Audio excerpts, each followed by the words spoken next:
और लिए चलते अब आपको लखनऊ सीएम योगी आदित्यनाथ क्या कुछ कह रहे, सुनिए।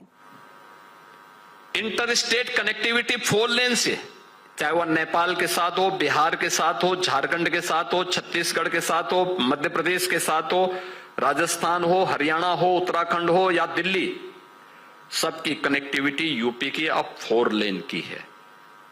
और ऐसा नहीं कि उन देशों या उन राज्यों में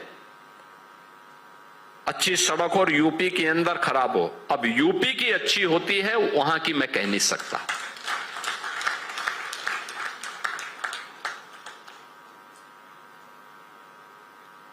कानून व्यवस्था के मामले में यूपी ने जो लक्ष्य तय किए हैं और जो पैरामीटर गढ़े हैं वो सबके सामने है।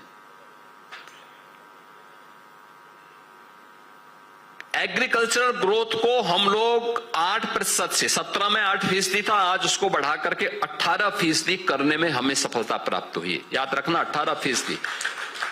ये यूपी के अंदर इसके लिए हमें किसानों को अच्छे बीज देने पड़े, तकनीक देनी पड़ी,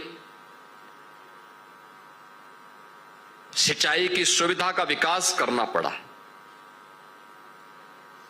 लगभग 50 लाख हेक्टेयर लैंड को आज के दिन पर हम फ्री में जल उपलब्ध करवा रहे हैं, या हमने नहरों का जाल बिछाया है या ट्यूबवेल लगा करके वहां पर लोगों को पानी उपलब्ध करवा रहे हैं। अब लागत कम है, उत्पादन ज्यादा है, और जो उत्पादन होता है अगर मार्केट में अच्छा दाम मिलता है तो हम किसान को ये छूट देते हैं कि वो मार्केट में बेचें, और कोई खरीदार नहीं मिलेगा तो हम कहते हैं हम आपका उपज लेंगे, आपको एमएसपी हम उपलब्ध करवाएंगे। आज ये गारंटी मिल रही है। कोई सोचता था गन्ना किसान, चीनी मिलें औने पौने दाम में बिक चुकी थी, हताशा थी, निराशा थी। 17 में यूपी के अंदर चीनी मिल घाटे का सौदा बन चुका था। तंत्र वही है, केवल सरकार बदली। हम लोग आए, हम लोगों ने कहा नहीं, ये चीनी मिलें बंद नहीं होंगी, हम इसको चलाएंगे। मुझे बताते हुए प्रसन्नता है कि 15 दिन पहले इस सीजन की हमारी चीनी मिलें बंद हुई हैं। 121 चीनी मिलें हम लोगों ने चलाई थी इस वर्ष, और 121 चीनी मिलों में अभी 15 दिन पहले चीनी मिलें बंद हुई हैं। 92% गन्ना मूल्य का भुगतान हो चुका है। 17 में हम लोग आए तो 10 साल पुराना गन्ना मूल्य का था बकाया। अब तक हम 92% इस सीजन का भी गन्ना मूल्य का भुगतान कर चुके हैं। देश के अंदर सबसे अच्छी रिकवरी अगर किसी राज्य की है तो यूपी की है। अब केवल चीनी मिल नहीं है, वो शुगर कॉम्प्लेक्स है, इंटीग्रेटेड शुगर कॉम्प्लेक्स। चीनी मिल, वहां पे शुगर का उत्पादन तो हो ही रहा है, इथेनॉल भी बन रहा है, डिस्टिलरी भी है, कोजन प्लांट भी है, फाइन शुगर भी बन रहा है, बहुत कुछ वहां पे अब एक्टिविटीज प्रारंभ हुई है, एम्प्लॉयमेंट भी जनरेट हुआ है। यूपी के एमएसएमई के बारे में कोई सोचता था? वो सब भगवान भरोसे था, क्योंकि सरकार भी चादर तान करके सो रही थी। स्वाभाविक रूप से जब सरकार सोएगी तो इंस्पेक्टर राज हावी होगा। कहीं पॉल्यूशन कंट्रोल बोर्ड के द्वारा, कहीं पुलिस के द्वारा, कहीं पे किसी और के द्वारा शोषण किया जाता था। कारीगर हतोत्साहित होता था, प्रताड़ित होकर के प्लान कर चुका था, मजदूरी कर रहा था, ठेला लगा रहा था, जैसे तैसे अपने जीवन को गुजर बसर कर रहा था। लेकिन आज हम कह सकते हैं कि उत्तर प्रदेश के अंदर आज के दिन पर उत्तर प्रदेश में 96 लाख एमएसएमई यूनिट प्रभावी ढंग से काम कर रहे हैं, और इनमें 3 करोड़ लोगों को रोजगार मिला है। 3 करोड़ लोगों को, 3 करोड़ से ज्यादा लोग यहां पे काम कर रहे हैं। ये हमारी एक ताकत है। यूपी के पास आज के दिन पे लैंड बैंक है, 75,000 एकड़ का लैंड बैंक। और ये लैंड बैंक यानी इन्वेस्टमेंट की पहली शर्त है सुरक्षा, और दूसरी शर्त है लैंड बैंक, और तीसरी है उसकी पॉलिसी होनी चाहिए।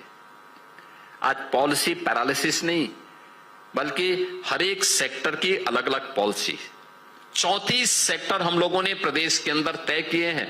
इसके सेक्टोरल पॉलिसीज आज के दिन पे यूपी के पास है।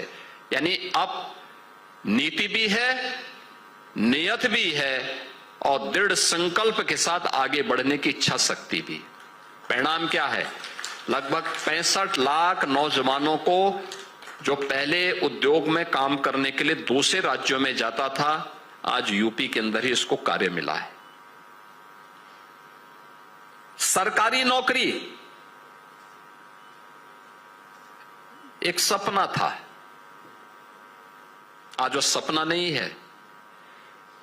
हम अब तक 9 लाख से अधिक नौजवानों को सरकारी नौकरी का नियुक्ति पत्र दे चुके हैं, 9 लाख से अधिक। और आपने देखा होगा यूपी उन राज्यों में है जिन राज्यों ने पहली बार नकल या प्रचार लीक के मामले को एक संज्ञेय अपराध की श्रेणी में लाकर के आजीवन कारावास तक की सजा उसके लिए तय की है। नौजवान के भविष्य के साथ जो खिलवाड़ करेगा उसकी प्रॉपर्टी जब्त करेंगे और उसको आजीवन कारावास तक की सजा उपलब्ध दिलाने के लिए सरकार पूरी मजबूती के साथ पैरवी करेगी। आज नौजवान को यहां पे नौकरी मिल रही है। ये सभी कार्य जब सरकार के स्तर पर एक साथ हुए, परिणाम क्या था? आज यहां भारत का इन्वेस्टमेंट का बेहतरीन यानी सबसे बेहतरीन डेस्टिनेशन यूपी बना। सुरक्षा का बेहतरीन वातावरण हुआ तो इन्वेस्टमेंट भी हुआ, तो टूरिज्म में भी यूपी ने एक लंबी छलांग लगाई है। आप याद करिए, गत वर्ष महाकुंभ था। महाकुंभ के आयोजन में 66 करोड़ श्रद्धालुओं ने प्रयागराज में त्रिवेणी के संगम में आके वहां पे आस्था की डुबकी लगाई थी।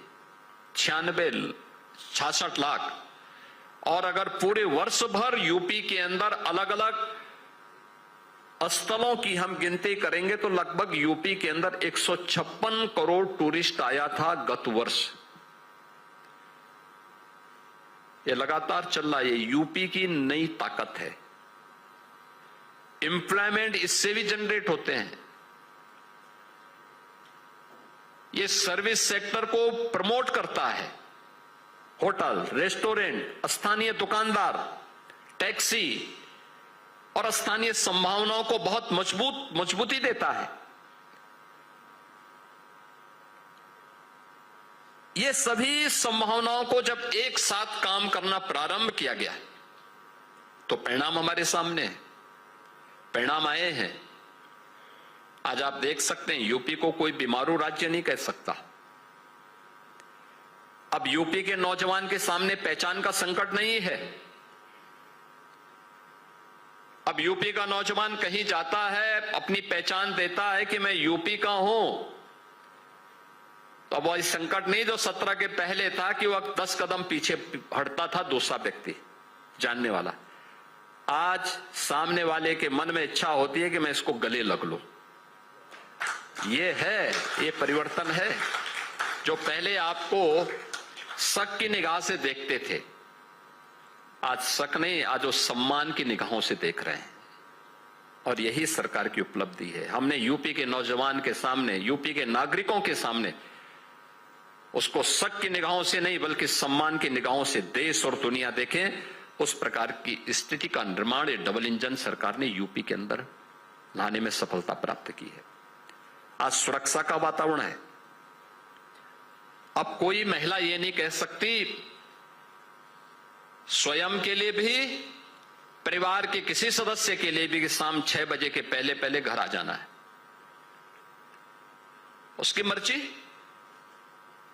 वो 6 बजे घर आए, 8 बजे आए, 10 बजे आए, रात 12 बजे आए, कोई दिक्कत नहीं। नाइट शिफ्ट में महिलाएं काम कर रही हैं, ऑफिसेस में कर रही हैं, उद्योगों में कर रही हैं, कोई समस्या नहीं। सुरक्षा का कोई संकट नहीं। बेटियां स्कूल जा रही हैं, कोई समस्या नहीं। सरकार की जिम्मेदारी भी बनती है कि सरकार इस प्रकार का वातावरण बनाए। परिणाम इसी से आते हैं। हर व्यक्ति आज यूपी में आना चाहता है, अपना निवेश करना चाहता है। सामने वाले के मन में भी रहता है कि मैं कितना निवेश कर दूं। हर एक सेक्टर में जो कार्य किए गए उसी का परिणाम है कि यूपी ने अपने पर कैपिटा इनकम को बढ़ाने में सफलता प्राप्त की। 3 गुना हमारी पर कैपिटा इनकम हुई है। 17 में यह 43,000 रुपए थी, आज ये बढ़कर के 1,20,000 से अधिक हो चुकी है यूपी की पर कैपिटा इनकम। यूपी का जो वार्षिक बजट था, मैंने कहा ना 2.5 लाख के आसपास था, आज हम इसको 9,12,000 का तो हमने बजट ही प्रस्तुत किया है। अभी सप्लीमेंट्री भी आएगा। ये यूपी का बजट का दायरा है।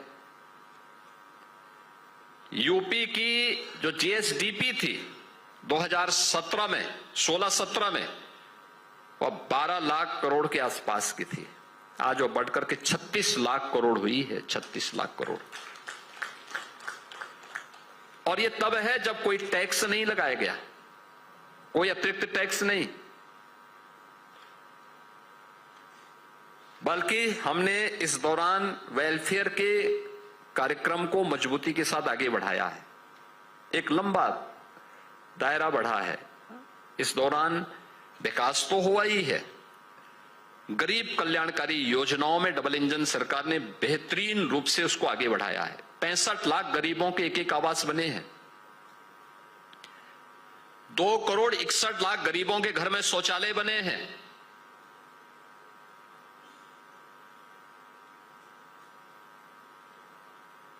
15 करोड़ गरीबों को फ्री में राशन की सुविधा का लाभ हर महीने मिल रहा है। 10 करोड़ गरीबों के लिए आयुष्मान भारत की सुविधा हम लोग को उपलब्ध करा रहे हैं। 5 लाख रुपए सालाना उसकी सुविधा उपलब्ध करवा रहे हैं।